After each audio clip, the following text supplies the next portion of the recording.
दोस्तों, जिस प्रकार से तैयारियां की जा रही हैं, ऐसा प्रतीत होता है कि बहुत ही जल्द आपको उत्तर प्रदेश में कुछ नई शिक्षक भर्तियां देखने को मिलेंगी और इसमें प्रधानाचार्य के भी पद होंगे। प्रधानाध्यापक के पद के साथ साथ टीजीटी पीजीटी के भी पद रहेंगे और प्राइमरी के भी लिए भी शिक्षक भर्ती जारी हो सकती है।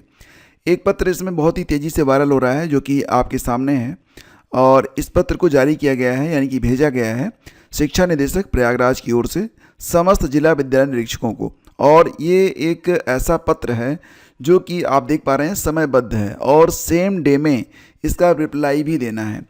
एग्जैक्टली इस पत्र में डिमांड ये की गई है कि जितने भी पद हैं प्रधानाचार्य के, प्रधानाध्यापक के, पीजीटी यानी कि प्रवक्ता के, सहायक अध्यापक स्नातक वेतन क्रम यानी कि टीजीटी के और सहायक अध्यापक संबद्ध प्राइमरी के लिए जितने भी पद हैं जिसके लिए अधियाचन भेजा गया है, तो इसमें ये कहा गया है कि कुछ जनपद ऐसे हैं, कतिपय जनपद, कुछ जनपद ऐसे हैं जहां के विद्यालयों में सीधी भर्ती के रिक्त पदों के अधियाचन में सम्मिलित नहीं किया गया है। यानी कि कुछ जनपदों ने अभी कुछ पदों को छोड़ दिया है, कुछ विद्यालयों के पद जो रिक्त हैं उनको इंक्लूड नहीं किया है जो अधियाचन भेजा गया है उसमें।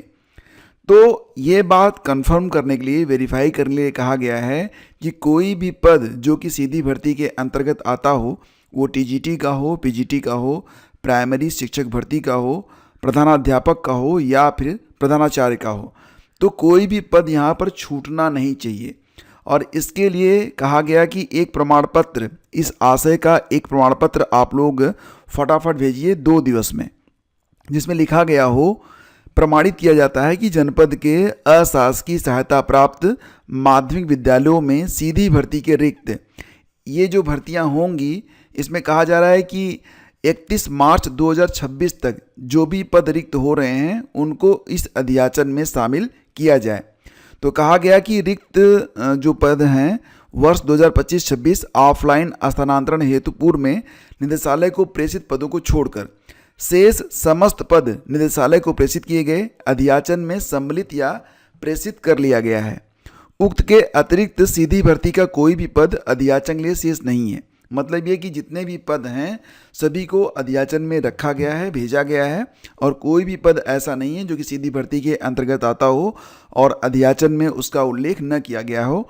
तो कहा गया कि उल्लेखनीय है कि यदि कोई पद अधियाचन में सम्मिलित नहीं किया गया है तो विद्यालय का नाम तथा अधियाचन नहीं प्रेषित किए जाने का स्पष्ट कारण और तत्संबंधी पूर्ण साक्ष्य अभिलेख उपलब्ध कराना सुनिश्चित करें।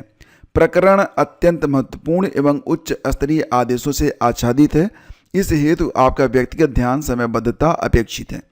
भवदी डॉक्टर महेंद्र देव, शिक्षा निदेशक माध्यमिक, उत्तर प्रदेश। तो दोस्तों, ये बहुत ही जल्द आपको एक नई भर्ती देखने को मिल सकती है। जैसा कि आप लोग जानते हैं कि बहुत ही जल्द आपको जो नए अध्यक्ष हैं उनके बारे में भी पता चल जाएगा कि शिक्षा आयोग के नए अध्यक्ष कौन बने हैं और उम्मीद करते हैं कि इसके बाद जो भी चीज़ें हैं वो समयबद्ध तरीके से चलें, इसी बात की कामना है। और एक नई भर्ती के लिए बिल्कुल आगाज़ यहाँ पर हो रहा है और मुझे लगता है कि हो सकता है कि आपको 2025 के अंत तक ही नई भर्ती का विज्ञापन देखने को मिल सकता है, क्योंकि 2026 बहुत ही महत्वपूर्ण है सभी के लिए, आपके लिए भी और सरकार के लिए भी। तो ठीक है, ये जो पत्र है वायरल हुआ था, इसके बारे में जानकारी आपको मिल रही है। एक उम्मीद है कि 2026 में बहुत सारी भर्तियाँ हर स्तर पर आपको देखने को मिलेंगी। तो फ्रेंड्स, मिलते हैं आपसे अगले वीडियो में। सेशन अच्छा लगा तो लाइक और शेयर कीजिएगा। धन्यवाद आपका।